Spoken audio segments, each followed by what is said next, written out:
So with the year almost over, I thought it would be a fun little video just to do a quick account review and share some of my current goals. For context, on Hoya Lab it says 1,176 days active. So I've got a pretty old account and I've got a ton of Mora, books and general resources, so it's got nothing to do with that. So my first goal is to finish farming Navia's artifacts. Here's my current stats. I've got a signature weapon and C0, and these are our pieces. I'm using a mixed set because I haven't finished farming her signature set, but including this sans here, which is pretty good, I've actually got 3 very strong pieces, especially this circlet. It doesn't have the most crit rate rolls, but I've got a lot of energy recharge and attack here.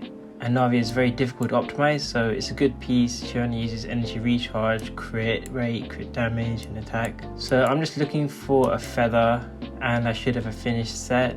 My plan is to get as lucky as possible so I can go back to farming the marechausse hunter and golden troop domain. This is the team I usually play her in. My Farina's already pretty much finished with her build. These are my stats. I've got Festering Desire. I've got very strong artifacts, like I've got this other flower, and even this, so I can adjust this easily depending on the team. C0 and she's double crowned. My Zhongli is also basically finished. He's got Favonius Lance and TOTM, so he's mainly used as a support. I'm not in a rush to farm this. And Bennett is also pretty finished too. Got the Ali Flash, and his artifacts have got a lot of energy recharge and HP and healing bonus, so he's done too. I've also got an Albedo and he's got great pieces too. These are his stats. This set will be around a 15% damage buff for her, so I'll be very happy if I can get this. So as for other Fontaine DPSs, although I was testing Neuvillette and Lyney a lot, I actually pulled both of their weapons, but I skipped their characters on my main account. This is because the weapon banners were probably better than they would be in a rerun, and I could use Lyney's bow on Ganyu and Neuvillette's catalyst on Klee. So my second goal is to get one of them during the next reruns. Probably not both, since after all I don't spend on crystals in this game. So I always have to be realistic with who I can pull.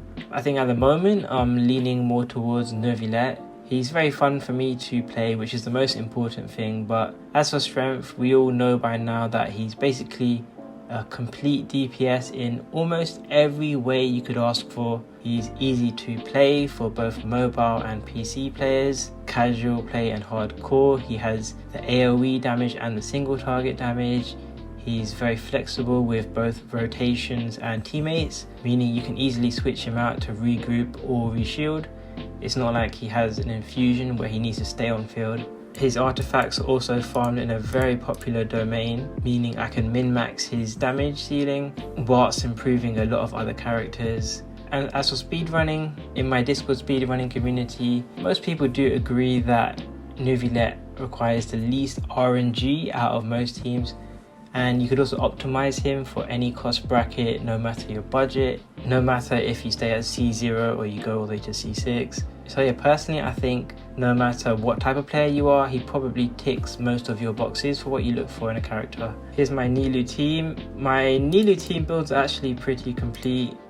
I've got her signature weapon and I've got very good artifacts with a lot of HP, elemental mastery, energy recharge, flat HP.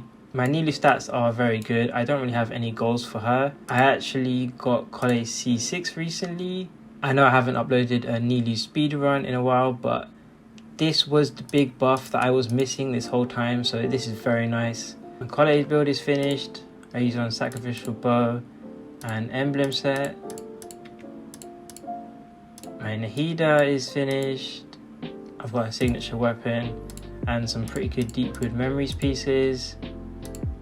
C0 and double crowned. This is my Kokomi build if I'm playing her in like a mono hydro team. Got pretty good stats and I used the Ocean Hued clam set. But if I was playing her in a Nilou team, I would switch to Sacrificial Fragments. But I've also got a Flower of Paradise Lost set with a lot of energy recharge and triple EM.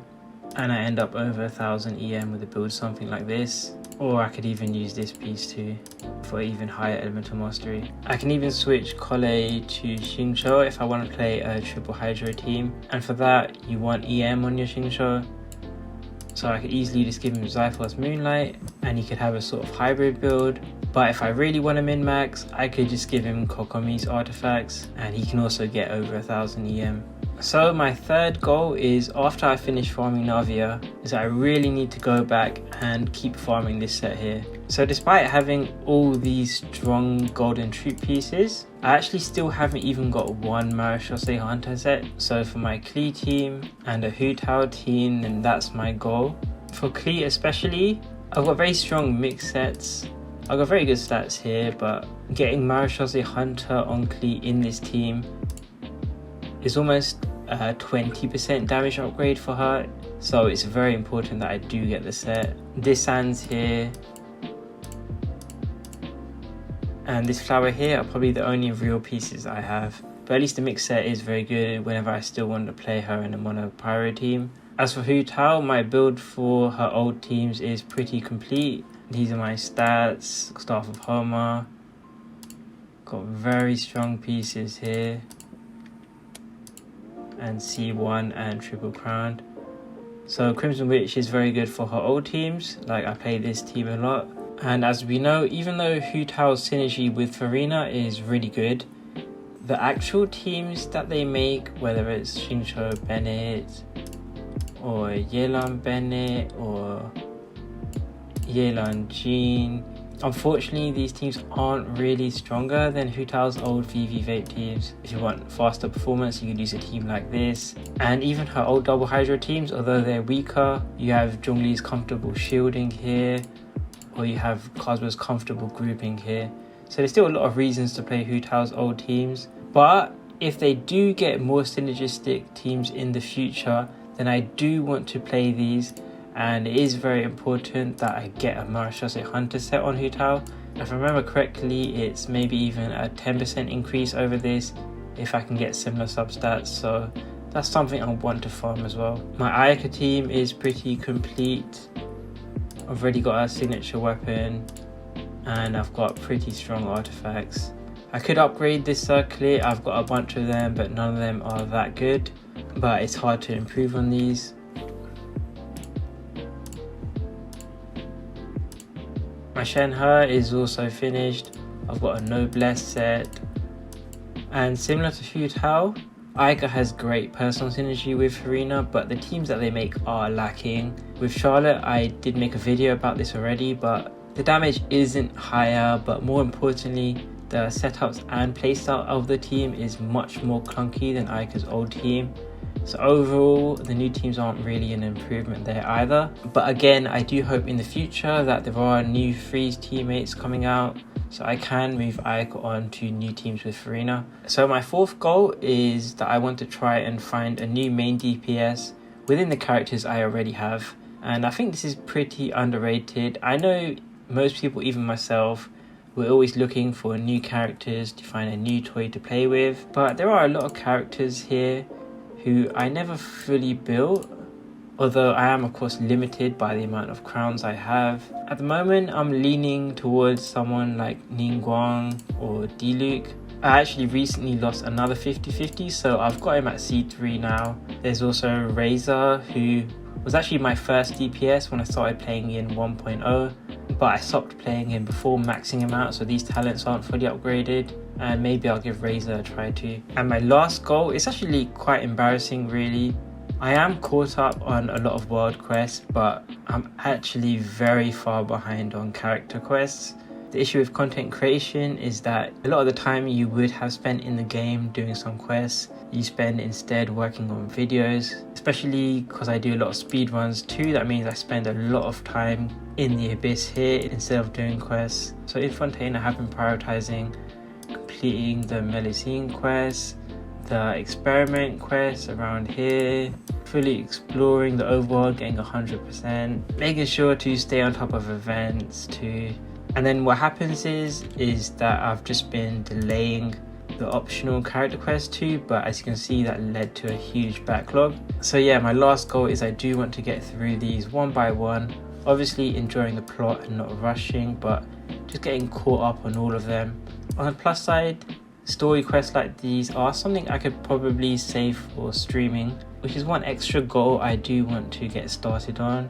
I have been working on my new PC and getting things set up, but hopefully I can get started on streaming soon.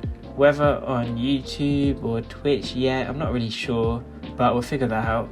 So yeah, those are some of my goals I want to work on. And lastly, I do hope you guys have a very good Happy New Year. Thanks for watching.